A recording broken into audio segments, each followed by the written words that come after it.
Olha que virada importante. O Vasco poderia terminar a rodada até com menos distância para a zona de rebaixamento, já que ainda tem jogo do Juventude. Bom, na verdade, o Vitória vencendo, o Vasco terminaria a 2 pontos só da zona de rebaixamento, e o Vasco agora conseguindo ficar a 8 de vantagem do Vitória, que é o primeiro time, nesse momento, dentro da zona. Resultado fundamental para o Vasco, mas um jogo totalmente descontrolado. Um jogo onde o Vasco venceu, lutou até o fim, conseguiu o resultado, voltou muito melhor no segundo tempo, tomou o gol de empate no momento onde estava já com um jogador a mais. A gente vai falar sobre isso aqui. E teve que lutar até o finalzinho para buscar um 4-3 num jogo que deveria ter sido mais tranquilo. Tem alguns olhares para o jogo de hoje. É o olhar da vitória, do lutar até o fim e comemorar, e tem o olhar também de preocupação de um time que não consegue fazer jogos sem sofrer gols. Passou em branco só contra o Cruzeiro, a sua defesa, mas sem o Cuesta, que foi a dupla Cuesta e Robert Renan, naquele jogo, a dificuldade imensa do time do Vasco, que inclusive poderia ter perdido o jogo. O Vasco começou melhor no jogo, fez 1-0 ali logo no iniciozinho, com o gol do Nuno Moreira. Sem nem se dá para dizer que o Vasco estava melhor no jogo, porque foi literalmente a primeira finalização do Vasco na partida, a primeira finalização do jogo. O Vasco faz 1-0, parecia que seria uma construção de uma vitória tranquila, como o Vasco já construiu em outros momentos, um 3-0 no Fortaleza, 3-0 no Melgar, o 6-0 no Santos, os 3 no São Paulo que saíram também em sequência muito rápido. O Vasco, quando jogava em São Januário, principalmente, contra Melgar e Fortaleza, foram jogos onde o Vasco começou fazendo gol no início e construiu uma vitória tranquila. Dessa vez, não. O Vasco fez o primeiro gol e parou no jogo. E aí a gente via, desde o início do jogo, o Vitória tentando explorar as costas do PH. Exatamente porque o lado direito do Vasco era a principal válvula de escape, com PH e Ryan. E na estrutura de 3 zagueiros que o Jair Ventura montou para a partida contra o Vasco, os alas tinham muita liberdade, os pontas mais ainda.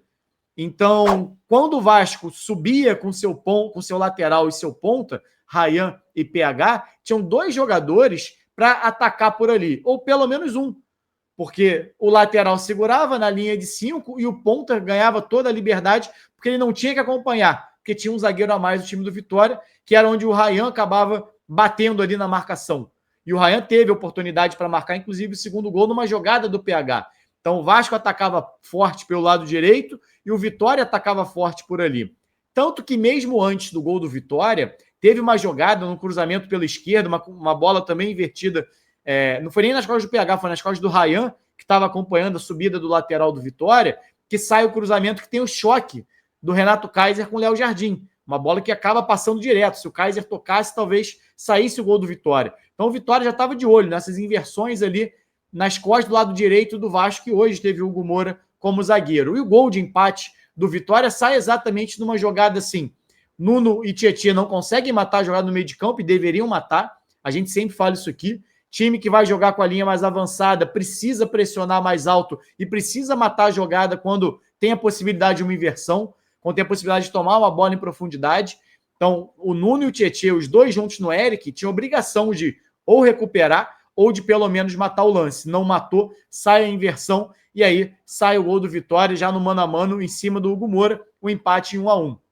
Vasco sente o gol, o Vitória já estava bem na partida, já tinha construído algumas boas oportunidades, e aí de bola parada, que é uma deficiência desse time do Vasco. O time é muito frágil nesse jogo aéreo, sempre tem lances que o Vasco sofre gols, ou sofre pelo menos nesse tipo de jogada, e acabou saindo o 2-1 do Vitória, ainda no primeiro tempo, de maneira merecida, muito merecida. Segundo tempo, o Diniz faz 2 alterações, entra Piton e entra Andrés Gomes. Para quê? Ganhar profundidade. Porque a gente já falou até sobre isso aqui. O Puma vinha fazendo bons jogos, na minha visão, mas a diferença dele para o Piton era exatamente essa ausência de profundidade pela esquerda. Porque o Puma é destro, é natural que ele puxe para dentro. Assim como o Nuno, assim como o Coutinho, que são jogadores que também caem um pouquinho mais pelo lado esquerdo. Então, todos os jogadores da esquerda do Vasco eram destros. E a tendência é sempre de puxar para dentro. E aí o Vasco ganha amplitude, ganha um pouco mais de profundidade pelo lado esquerdo com a entrada do Piton. O 4º gol do Vasco sai exatamente de um cruzamento do Piton. E pelo lado direito, o Gomes entra por ali também, jogando o Ryan para dentro. torna-se um time mais móvel e ganha profundidade e amplitude também pela direita. Porque o Ryan, um canhoto na direita, a tendência também era sempre puxar mais para dentro. Quem dava essa amplitude era o PH. E o que o Vitória vinha explorando? As costas do PH. A partir do momento que o Ryan vem jogar por dentro e o Gomes entra pelo lado direito, o Vasco ganha profundidade, tira essa obrigação do PH chegar na linha de fundo o tempo todo. O PH joga numa linha, numa faixa mais recuada em relação ao Gomes, e o Gomes consegue dar essa profundidade para você ter o Ryan um pouco mais por dentro. E o segundo gol do Vasco sai exatamente assim.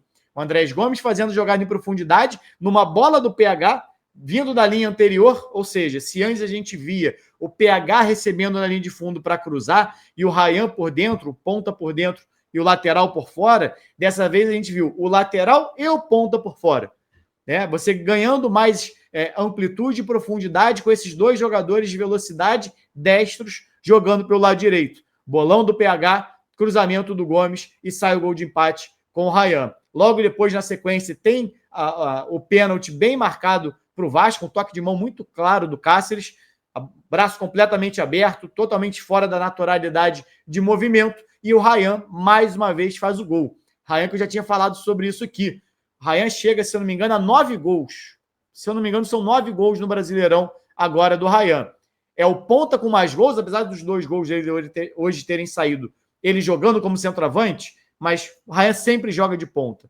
Então, ele é o ponta do Brasileiro com mais gols nessa edição, e, inclusive, nesse momento, ele chega a 24 jogos de Brasileiro, se eu não estou enganado, ou 25, e ele chega a 9 gols em Brasileiro com apenas 19 anos de idade. 9 gols em uma edição de Brasileiro. E eu já fiz um vídeo curtinho aqui, depois vocês podem ver no Shorts ou lá no meu Instagram, @blog do Garoni. Só um jogador, agora, ele acabou de ultrapassar o Bismarck, que em 88, se eu não estou enganado, acho que foi 88, Bismarck fez 8 gols naquele Brasileirão aos 19 anos de idade.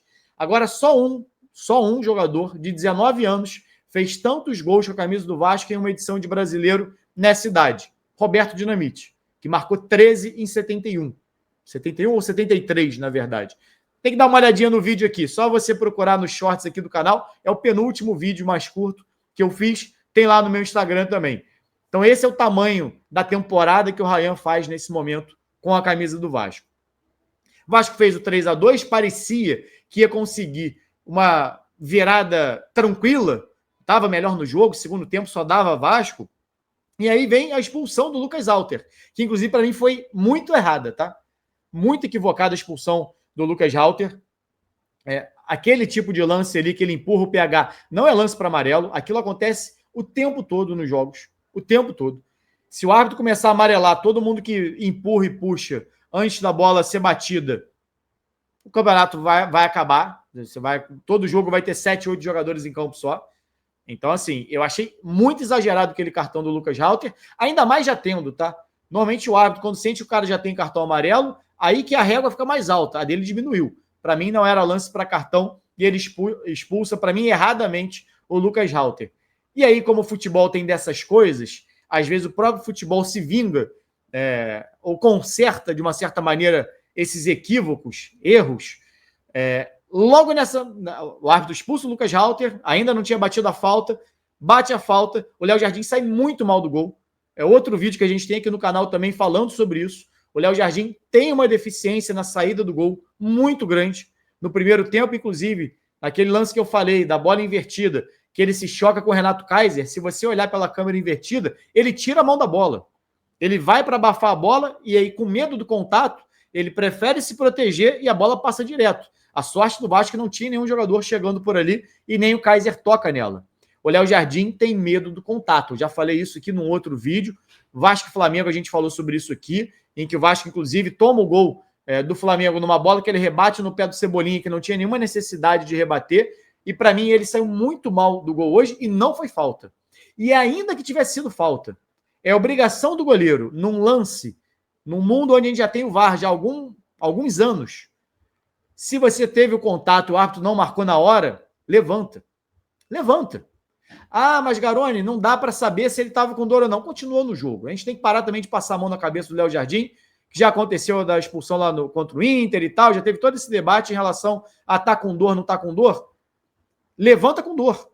Levanta com dor. Não dá para ficar no chão, a bola rolando, o adversário te atacando e o goleiro no chão. Não vai ser pelo tempo que o Léo Jardim vai ficar no chão que o árbitro vai marcar ou não vai marcar a falta. Levanta, volta pro gol, se tomar o gol, cai de novo e vai lá reclamar com o árbitro e pedir para ter alguma revisão. Não dá para um goleiro, seja o Léo Jardim, qualquer outro goleiro, subir numa bola, se o árbitro não apitou, levanta. Tem que levantar. Não dá para parar o jogo antes. Isso, inclusive, não é só para goleiro, não. Volante, zagueiro, qualquer jogador. Perdeu a bola, achou que foi falta, continua na jogada. Depois o árbitro vai ver no VAR ou não vai ver no VAR. Então, assim, para mim, falha grotesca do Léo Jardim, mais uma vez, num tipo de jogada que é uma deficiência dele. Então, assim, para mim, uma falha clamorosa. Não sei se tem uma galera que está aqui, que estava em São Januário, por exemplo, mas chegou a ouvir uma vaia numa bola recuada para ele. Não sei se foi uma vaia pelo recuo, até o Roger falou isso na transmissão, mas eu tinha escutado também. Não sei se foi uma vaia por conta do recuo da bola ou se para o Léo Jardim. Mas, para mim, nada a marcar no lance do Léo Jardim, e ainda que fosse algo para marcar, era obrigação dele levantar. Não foi nada grave, não tem, o choque dele, inclusive, o lado que ele põe a mão depois do contato é no lado esquerdo. E o choque no lado esquerdo é com o jogador do Vasco, não é com o Camutanga. Eu, inclusive, sou totalmente contra essas faltas que a arbitragem marca em cima de goleiro em lance de disputa. O goleiro não é intocável dentro da pequena área. Isso é regra de pelada. Futebol profissional não existe essa regra de que o goleiro é intocável. O goleiro não é intocável. Existe lance que é falta, existe lance que não é falta. O Léo Jardim salta para disputar a bola, da mesma maneira que o jogador do Vitória salta para disputar a bola, o do Vasco salta para disputar a bola, ao contato, não é faltoso. E repito aqui, ainda que fosse, é uma obrigação do Léo Jardim ou de qualquer jogador tentar continuar na jogada, ainda mais um goleiro. Um goleiro com a bola dentro da área, ainda viva, tem que levantar e tentar jogar. Então, para mim, um erro crasso do Léo Jardim. E aí o Vasco começa naquele abafa maluco do Fernando Diniz. O Vasco terminou com Matheus França e Coutinho jogando de volante. Mas era o que tinha que fazer. Tá? Não vou condenar o Diniz, não, mas assumir um risco.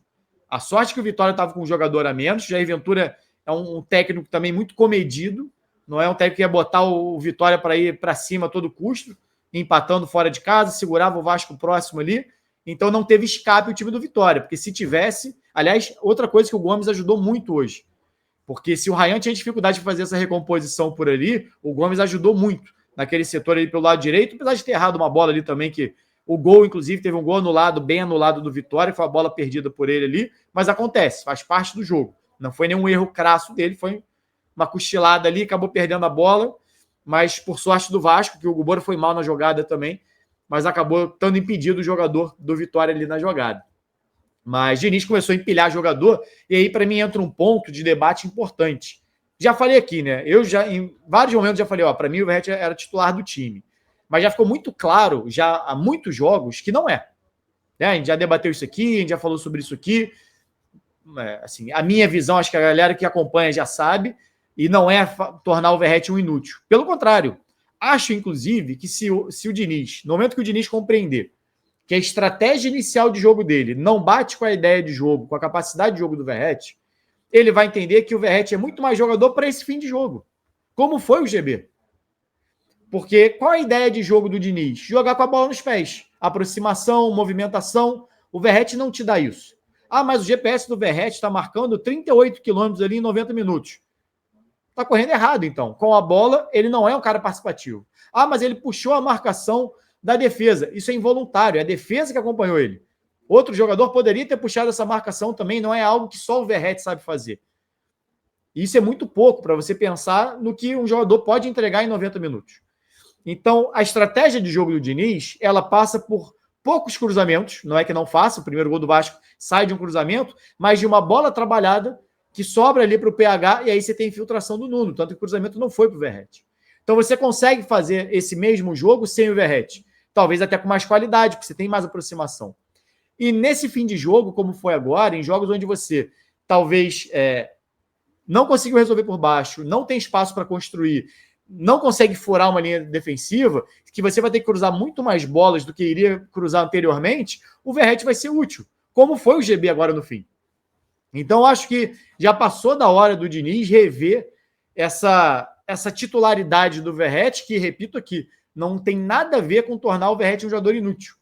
Tem a ver com você aproveitar a melhor característica do jogador. Não adianta o Verratti ficar em campo só para brigar por uma ou outra bola longa que ele nem tem vencido e arrastar uma marcação ou outra num cruzamento aleatório. O Vasco não produz dessa maneira.